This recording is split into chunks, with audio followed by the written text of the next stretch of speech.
Hello, hello. Today I wanted to tell you guys about how I squeezed a KP bump and it turned into a crazy skin infection that required a minor surgery. So I have KP, which is keratosis pilaris, and it is when keratin builds up on your skin and makes a little bump. And a lot of the times there's like an ingrown hair or something like that. I have squeezed, ripped off many of these in my life, okay? I had a KP bump on my arm. I squeezed it like any other day. Didn't think anything of it. This was on March 10th. The next day, I noticed that it's a little bit red. Figured it would be fine, right? It can't be that big of a deal. Well, it keeps getting bigger and bigger, and now it looks like a spider bite. I posted it online, everyone's like, that's a spider bite, that's a spider bite. I know it's not a spider bite. I know what I did to myself. You know what I mean? Anyways, so at first I thought that I was having a histamine reaction. The bump was right here, by the way. I forgot to tell you guys, but the bump was right here on my arm. And at first I thought I was having a histamine reaction, so I went to CVS and I got some hydrocortisone cream and I put it on there. Now, that is like the worst thing you can do to anything that's infected because that just feeds it, right? It makes it exponentially worse. I didn't know that, girl. But I did that, and the next day I wake up and I have a massive rash all around it. So obviously I stopped with the hydrocortisone cream and I leave it alone. Every day, it's extremely itchy, like all the perimeter of my arm is extremely itchy, but any part of it that I scratch, even like far away from the bump, is turning into a rash. So I'm leaving it alone. And I leave it alone for, let me check the timeline here, about 20 days, okay? I leave it alone for about 20 days, and it shrinks to almost nothing, except there's like a hard bump underneath the skin that I was just hoping would eventually go away, and it didn't. I go camping with Arissa and everything's fine, but on the drive back from our campsite, I'm getting this strange itching sensation from this bump. And I texted Ryan, I was like, Ryan, I'm getting really anxious, like this something feels off. Something feels off about this. It's so itchy. He's like, we'll keep an eye on it. I'm sure it'll be fine.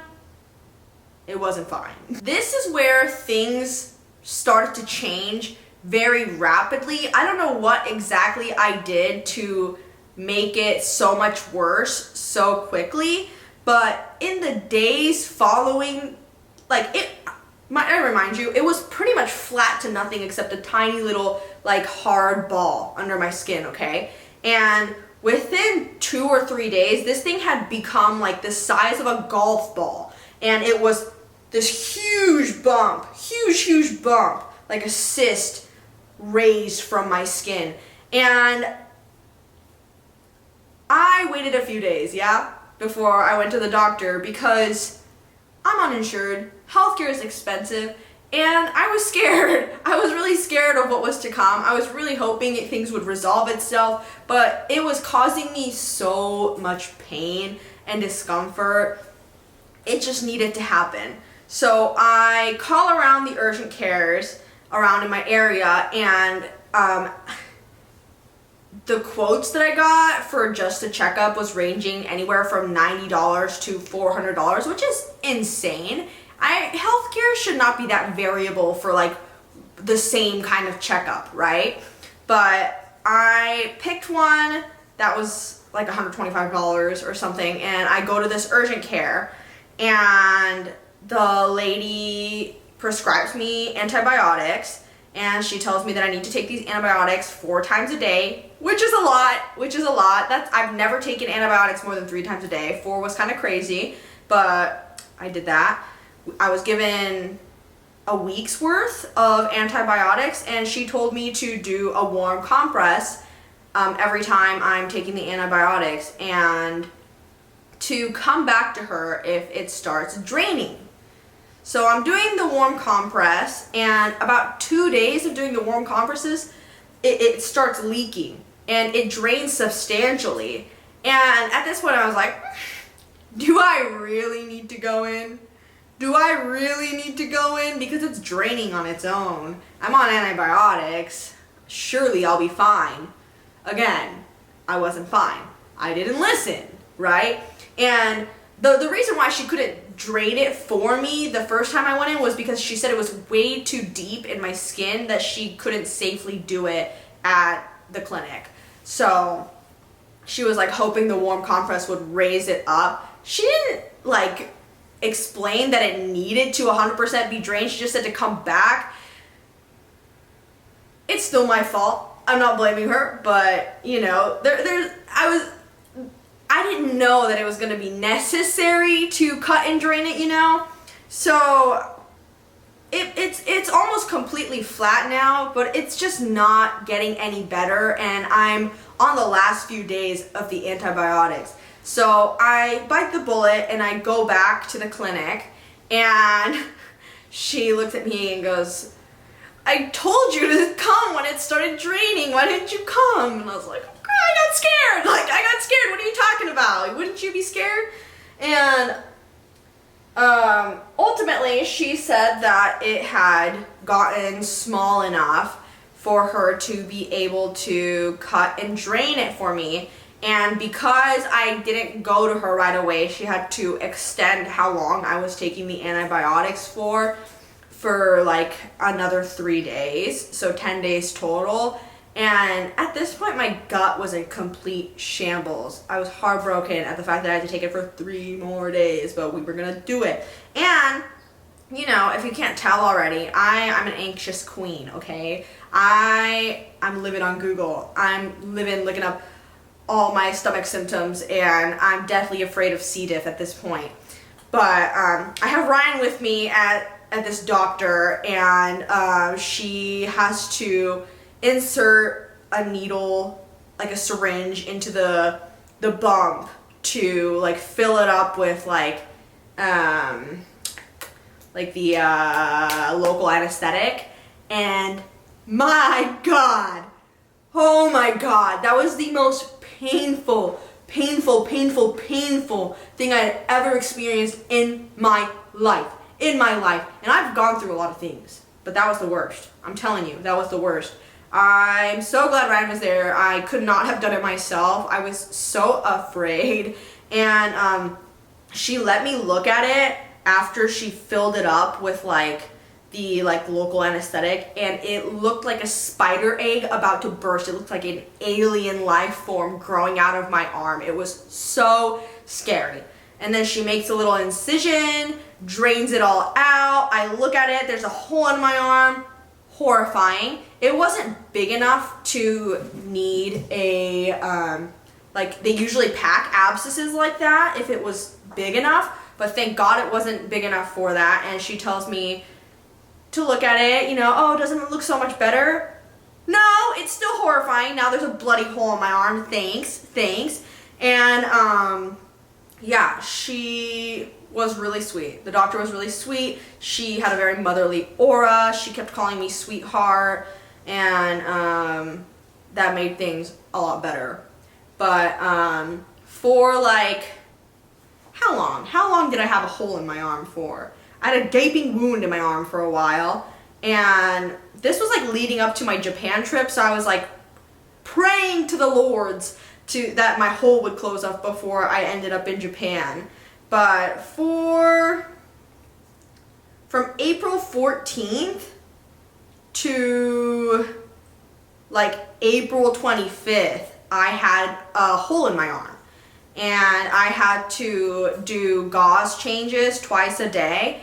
And the first night, oh my God, I did the gauze change by myself at like midnight, and I thought I was gonna pass out, like looking at the hole in my arm. It was so scary. I got so dizzy. I was like having a panic attack. It was so scary.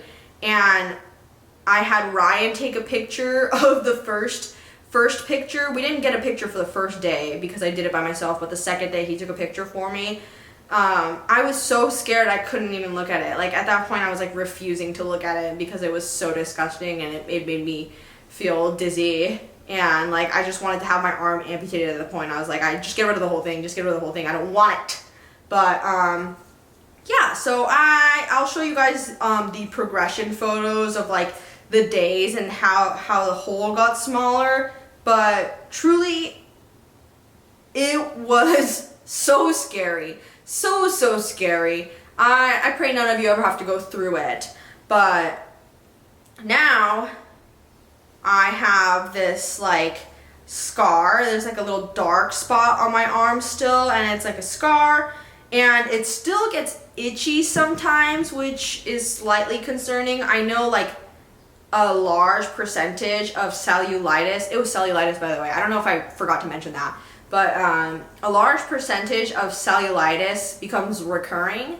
Oh my god, isn't that great? That's so great. I love that for me. But like last week there was like a couple like small like pustule looking things coming out of like the scar area, which was like really scary. I didn't go back in for that, but like it resolved itself. But like it still gets really itchy randomly in the same way that it did after I got back from the camping trip. And yeah, I'm really hoping that I don't get like a reoccurring thing. But you know, I was really surprised that I did jujitsu for so long and I never got any scary skin infections, none of that. But I squeezed one little bump on my arm and it turns into this crazy thing. Like the worst case scenario happens to me. Like this is the sort of thing that like I would see on WebMD and be like, oh yeah, that's not me though. No, it was me this time. You know, you get a spider bite and you look it up like, am I okay? Am I gonna die? And it says like warning, it might be cellulitis. Like, no girl, it actually happened to me. So thanks. Like my, you know, my anxiety loves that, right? My anxiety's gonna love that. That's so good that it actually happened to be the worst case scenario. But now I have this scar, this like, the whole perimeter of what was the bump no longer grows any hair. It's bald. She's bald. Which I think is kind of funny. Funny, but yeah. Oh, what I wanted to tell you guys also was that, you know, I was saying like I didn't get anything during the entire duration of jiu-jitsu. Why this now? When I was having the bump and the hole in my arm and I was trying to avoid like bumping into it because of the pain, I realized how much like rub. Hey guys, let's not fight. Hey, cut it out. I realized, sorry, the cats were about to start fighting.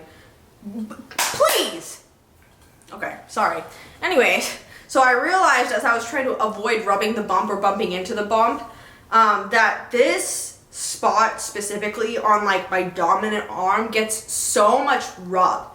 Okay, like it's so hard to avoid bumping it. Like think like if I'm climbing and I'm like rubbing the sweat off my forehead, it's literally right there. If I'm rubbing my nose, it might be there. Wiping on the toilet, it's rubbing on my booty, right? Like it's rubbing on everything all the time. So it might have just been like a locationally unlucky thing. And I'm a hygienic girl. I bathe every day, you know, I wash my hands after I use the bathroom. So it was just unlucky, And I also think I'm a bit prone to like skin infection type things because I've had a problem with like recurrent impetigo, which is like a different staph infection. Like this was probably also staph. So yeah, don't squeeze that bump, kids. Don't squeeze that bump. It's not worth it. It's not worth it. A little bump wound up costing me what, like $300? Like, girl, that's seriously not worth it. $300 and like 2.5 months of suffering. Like, it was a long time, guys. And like, my stomach is still messed up. But yeah. Sorry that was long-winded. And sorry for the graphic pictures. But like, isn't it interesting at least? I think it's interesting. Yeah, well, I hope you guys enjoyed this video, and I hope this, at the very least, prevents somebody from going through what I did. If you guys think I'm stupid, I might be, and that's okay. But, I love you guys. Thank you guys so much for watching. I'm trying to get back into posting more long form content. So hopefully there will be more to come. Bye guys. Have a super sparkly rest of your week.